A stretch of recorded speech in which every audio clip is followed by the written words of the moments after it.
In 2009, Simon Sinek said people don't buy what you do, they buy why you do it. But that strategy won't work for leadership coaches in 2026. I'm Riley, this is Ped, and with over 30 years of coaching and consulting experience combined, we're going to show you how the market has changed, why strategies from even 2 years ago aren't working anymore, and what we're telling our clients to do about it. First of all, I've got to apologize for the mess behind me. I've just moved home and this is a shed that I'm working out of.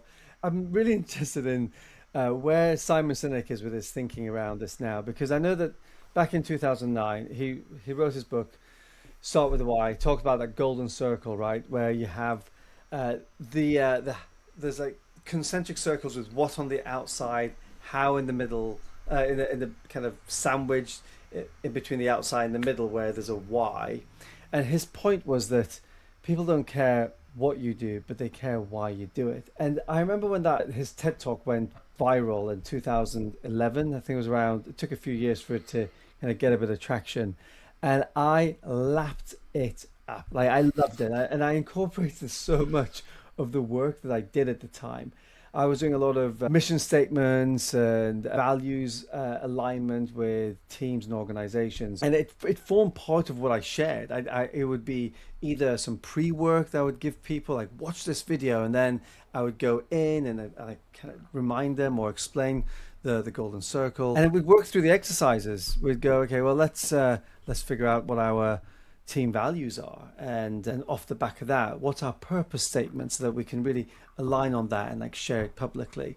Like I said, loved it, lapped it up. And at the time, when I look back, so many teams that I worked with would ultimately say the same thing.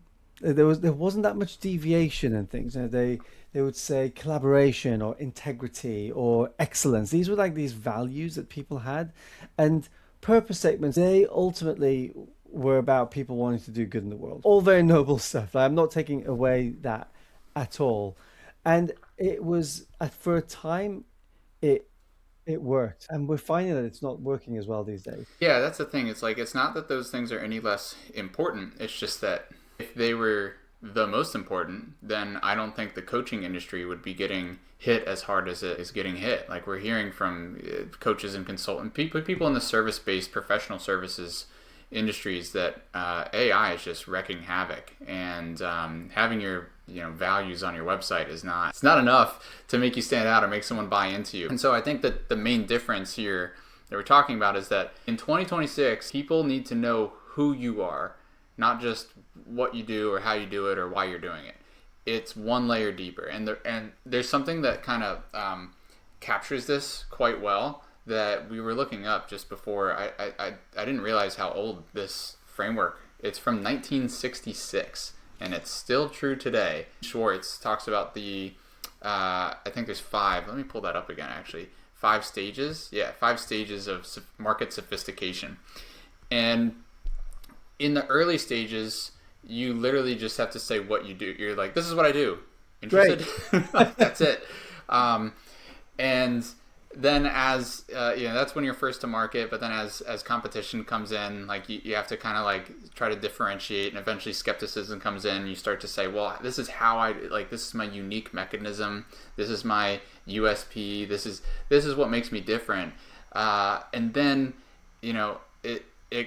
saturation starts to come in, and I think this is around the time where Simon Sinek's idea was this is why it took off, right? Because it was huge. It was like, this is how you differentiate, and it was, and it's not anymore. it's now, especially in the coaching industry, in the AI age, in the online world, it's a trust recession. People don't know, they don't trust what they see online anymore, and you have to do something different to be able to stand out. And that's about the who, like who you are and who you're speaking to. It's both. Just wondering, Riley, is this the same principle that we can apply back to when advertising started, right? It was just enough to say, I've got this product, and people were like, cool, I want to get this product. And that's why you had snake oil salesmen back in the day who would go from town to town. That's it, isn't it? It's like, that's the market wasn't sophisticated then, but then it got more sophisticated. Is that? Yeah, and Totally. And it's each market. Like that's a really important thing. Like people who are going to geek out on this and really Oh my God, understand yeah. what we're talking Yeah. about here. I want you to get this. If you're listening, watching, if you're a coach or a leadership coach, you can't point. I'll tell a story to make my point. Yeah, So okay. I met with a CEO. God, he's not even a CEO anymore. Well, he is. He sold his company and then bought into a portfolio company. So now he's the CEO of a portfolio of companies, like an incubator, basically. Multi millionaire, tons of experience, built a business from scratch with his family, and let's leave it at that for transparency's sake. And I was telling him how some feedback that we'd been getting because we've experienced this ourselves. I remember someone told me on a call, they're like, I just don't really know you. Like we just met. I'm interested in what you're doing, but I don't know. Like there's a lack of trust, right? I'm like, oh, totally, fair enough. We just met, and I remember telling him the story, and he's like, well, I don't know. I mean, I hire my accountant, and I don't know my accountant personally. And I think the point here is that yes, that's true, and that's a different market. So service-based markets, a lot of them are highly regulated. So professional, like Professional accountant, services, right? accountants, Yeah, professional lawyers. Yeah. services. Yep. Yeah. And so there's trust in that because, my God, I'm sure if we go back 100 years, people were, I don't know when the regulations off the top of my head actually kicked in, but that's a scary thing to take advantage of people if you are a lawyer or an accountant. Like it's a very vulnerable position. And so to be in as a client. So as a coach, those regulations don't exist. There's credentials, there's trainings, there's things like that, but that's kind of it. And honestly, there's so many of them. Who knows I'll what they just are? Like it's yeah, it's Yeah, like what does a lay person know about they don't. PCC, MCC, all these letters that They don't. Yeah, they don't. there's They there's don't. so right. And so I think that's the key distinction is this market sophistication. It depends on the segment of the market. And what we're talking about in this episode is the coaching space, the coaching industry. People who are selling into leaders and they're facilitating workshops and they're doing one-on-one executive coaching, like that space is getting slammed. And but it's this like stuck between a rock and a hard place of AI coming in Yeah. and replacing jobs and just upending industries, and then also the market sophistication of just the level of skepticism and lack of trust. And so the way to stand out there is trust, and we can get into the details in a second here too. I think the AI thing's an interesting point to circle around because I was having a chat with a leadership coach who was describing how he saw this AI having a primary and a secondary effect on the coaching industry. In terms of there's a lot of the primary effect is that there are a lot of people who are just going to Claude, going to ChatGPT, and essentially just using it to be their on-demand coach. And Yeah. the secondary effect being that there's a lot of uncertainty in the marketplace around investing in things, especially with AI appending stuff. And I know there's other kind of factors going on in the world, but and despite that, there is a coaching industry, and there are more coaches now than there's ever before. There's more demand for the Yep. people Keeps wanting growing. to kind of better themselves, not just in coaching, but there's like the kind of adjacent services like getting therapists and all that stuff. There's just people like waking up to the fact that personal growth, self-development, self-care is important, right? So there is this like space here, and so the only way now is what we're seeing and what we're telling our clients to how to differentiate themselves is to get known by your ideal customers, not just to tell them what you do, but to genuinely for them to get to know you, because there's only one of you. And there's that who I don't know who says that one of our clients has a post in his office that says, "Be yourself, everyone else is taken," and that's so spot on, right? And shout out to Peter. That's who we're talking about here, and yet. And I think this is really important. I want to double hammer home this point because let's just be honest. There's so many people that will do what you do, and there's so many people that will do it in a for a very similar reason. If we're going back to the whole Simon Sinek thing. So the only way to really differentiate yourself is to be you and then bring more of yourself into it. So I don't know if you want to just like share a little bit about how you're thinking about things right now with this whole. Yeah, I want to make sure that that doesn't, because I know that can sometimes that can come across as cliche, like the quote Yeah. on the wall, right? But I think it's, especially for leaders or like leadership coaches in this space.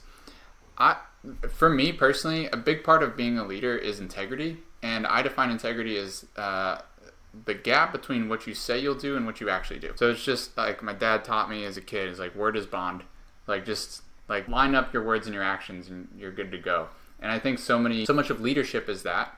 And so if you want to attract leaders and you are a leadership coach or consultant working with leaders, then those things need to be in alignment. And that means the easiest way to stay in alignment is what you're saying, Ped, is to be yourself. If you try to be something that you're not, it's going to be really hard. You're holding, it's the whole, it's a performance and a mask, or I don't know, there's probably other words I can say to that. But that to me, that's how it hits and lands for me. And so the things that I'm doing about that to better connect it's really just three really simple things. Number one is just having more actual conversations with people. I actually like talking to people. I like meeting people. If you don't like talking to people, coaching's probably not a good industry for you. So that's number one. Number two is promising less. It sounds weird maybe, but it's kind of like, instead of hitting a home run, I'm just trying to get on base. I just want my foot in the door. I just want a chance to prove to people what my skills are, what my expertise is, what value I can provide for them, instead of trying to you're lowering the commitment and the risk on the buyer's part. Well, before you go to the third thing, just as an example of how the market's changed quite a bit, at least over the last few years, Yeah.